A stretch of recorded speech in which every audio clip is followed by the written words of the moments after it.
Bonjour, le 11 avril, nous pouvons faire mémoire de Saint Stanislas. Saint Stanislas naquit vers 1030 à Szczecin, en Petite Pologne.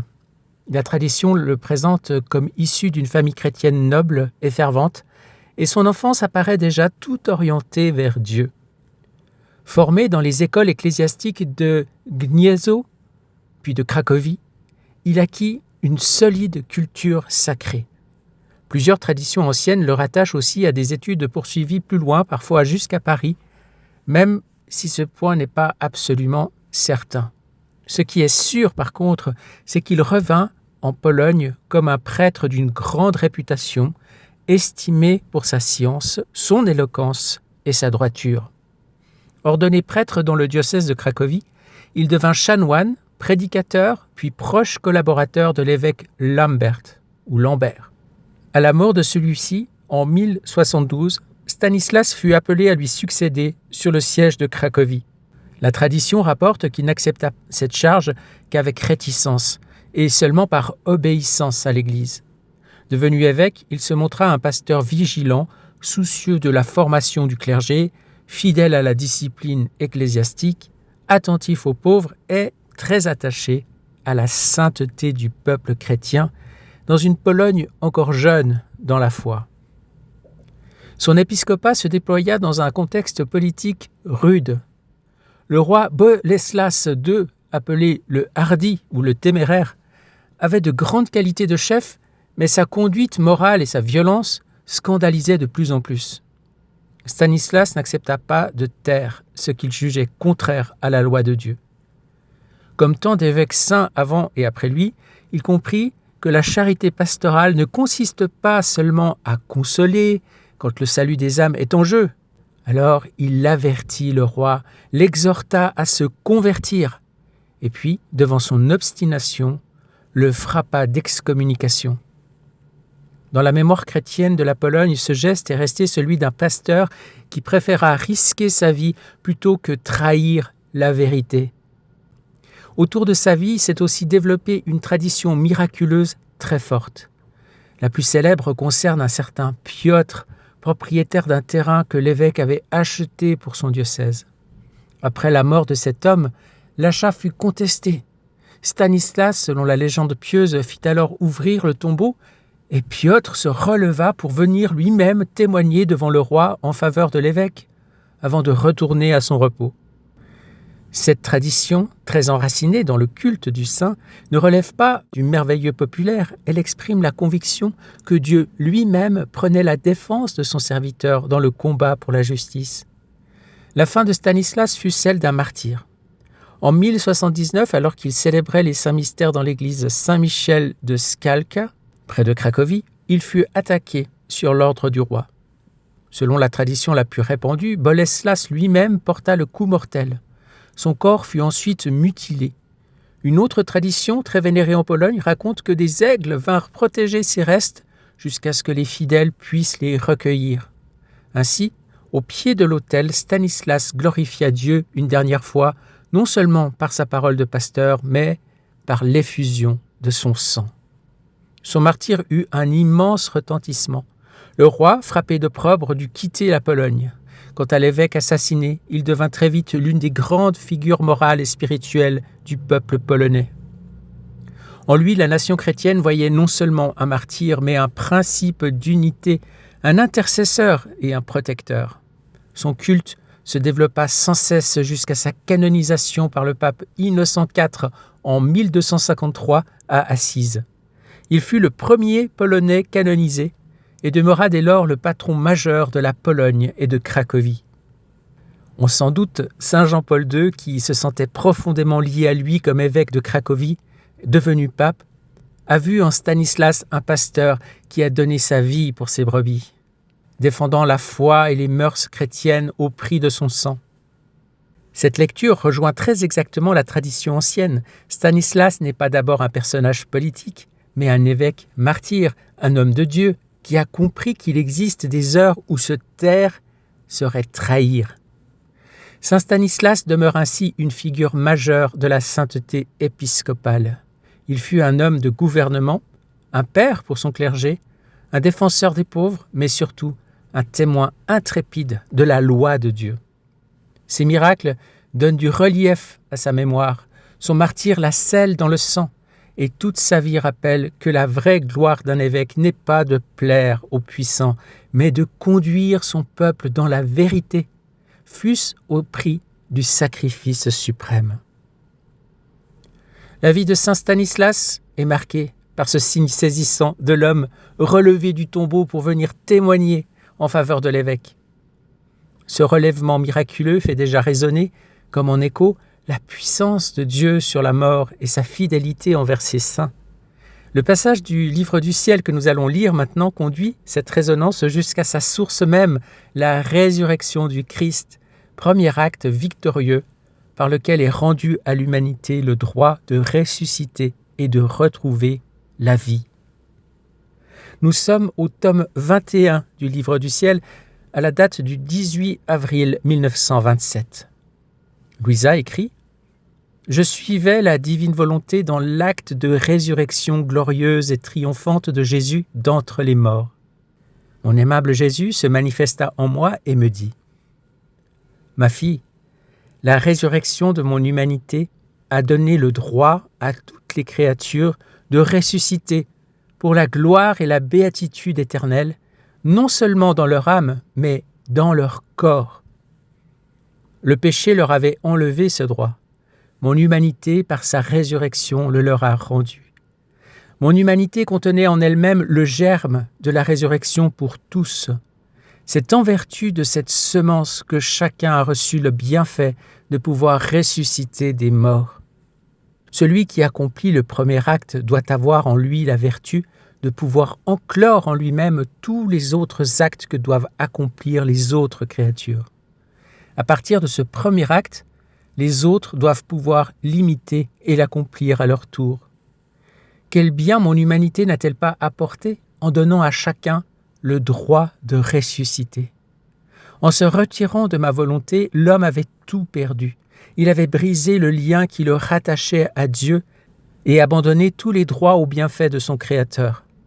Mon humanité, par sa résurrection, a rétabli le lien d'unité et l'a rétabli dans ses droits à la résurrection. C'est à mon humanité qu'appartiennent la gloire, l'honneur et la béatitude. Si je n'étais pas ressuscité, personne n'aurait pu ressusciter. C'est avec ce premier acte qu'est venue la succession des actes qui sont semblables au premier. Vois quelle est la puissance d'un premier acte. Ma mère a accompli le premier acte de ma conception. Pour me concevoir, moi, le Verbe éternel, elle a pris en elle tous les actes des créatures pour les offrir à Dieu, de telle sorte qu'elle a pu dire à son Créateur « Je suis celle qui vous aime, vous adore et satisfait pour toutes les créatures. » Trouvant ainsi toutes les créatures en ma mère, et bien que ma conception fût unique, j'ai pu ainsi devenir la vie de chaque créature. Ainsi, ma fille, en faisant les premiers actes dans ma volonté, les autres créatures reçoivent le droit d'y entrer et de répéter les actes pour en recevoir les mêmes effets. Combien il est nécessaire que le premier acte soit accompli, même par un seul, que la porte soit ouverte et que soit préparé ce qui doit servir de modèle pour donner vie à cet acte. Lorsque le premier est accompli, il est plus facile pour les autres de l'imiter. C'est la même chose dans le monde. Celui qui fabrique le premier objet doit travailler plus fort, faire plus de sacrifices, préparer tous les matériaux nécessaires et faire de nombreux essais. Lorsqu'il est fait, non seulement les autres obtiennent-ils le droit de l'imiter, mais il leur est beaucoup plus facile de le reproduire. Mais la gloire appartient à celui qui l'a fait le premier, car sans ce premier acte, les autres n'auraient jamais vu le jour. Par conséquent, sois attentive en formant les premiers actes si tu veux que vienne le royaume du divin fiat et qu'il règne sur la terre. Me fusionnant dans la sainte et divine volonté, écrit Louisa, j'appelais alors tous les actes des créatures pour qu'ils ressuscitent en elles. Mon doux Jésus me dit, « Ma fille, quelle grande différence il y a entre l'acte accompli dans ma volonté ou l'acte accompli en dehors d'elle, même si cet acte est bon. Dans le premier coule la vie divine. Cette vie remplit le ciel et la terre, et cet acte reçoit la valeur d'une vie divine. Dans le second, c'est une vie humaine qui coule. Elle est limitée, restreinte. Souvent, sa valeur disparaît une fois que l'acte est terminé. S'il existe une valeur dans cet acte, elle est humaine et périssable. Merci Seigneur pour ce passage du livre du ciel. Je vais m'arrêter sur 2 points. Tout d'abord, la notion de résurrection du corps, résurrection de la chair. Ça fait partie des articles de notre foi. Nous croyons à la résurrection de la chair. Et ça, c'est important parce que c'est quelque chose qui n'est pas souvent bien mis en avant dans l'exposition de la foi chrétienne. On pense au salut, à aller au ciel, mais on oublie parfois que ce n'est pas juste notre âme qui va rejoindre l'éternité auprès du Seigneur et que le paradis, c'est quelque chose d'un peu éthéré avec les anges, les saints qui sont actuellement au ciel, etc. Et que c'est ça le salut, que c'est ça le ciel finalement. C'est un peu l'image qu'on a, je pense, spontanément. Alors qu'en réalité, la foi chrétienne nous parle de résurrection de la chair. Autrement dit, à la fin des fins, quand les temps seront accomplis et qu'il n'y aura plus de nouvelles créatures humaines à naître sur la terre, à être conçues et à naître sur la terre, quand il y aura le jugement final, le jugement général, il y aura une résurrection des corps. D'accord ?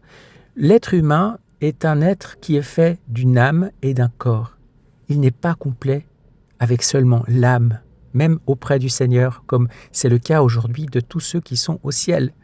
Tous les saints aujourd'hui, dans notre temps, ils sont auprès du Seigneur, dans l'éternité certes, mais avec leur âme seulement.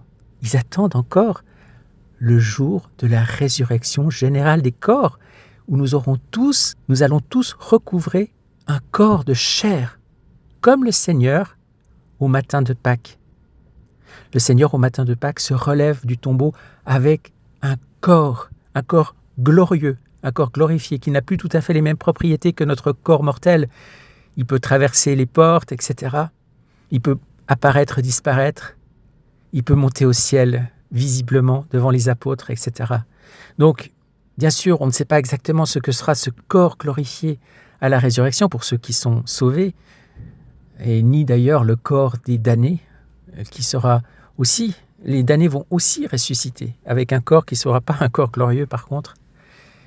Mais voilà, c'est une réalité de la foi chrétienne qui mérite d'être souligné, et ce texte du livre du ciel nous permet de le faire puisqu'il le dit bien. C'est parce que lui-même a été ressuscité au matin de Pâques que est rendue possible la résurrection de chacun au dernier jour.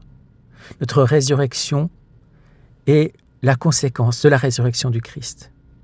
Cela fait sens évidemment puisqu'il fallait le salut de Dieu pour que notre résurrection puisse avoir lieu. Une résurrection glorieuse.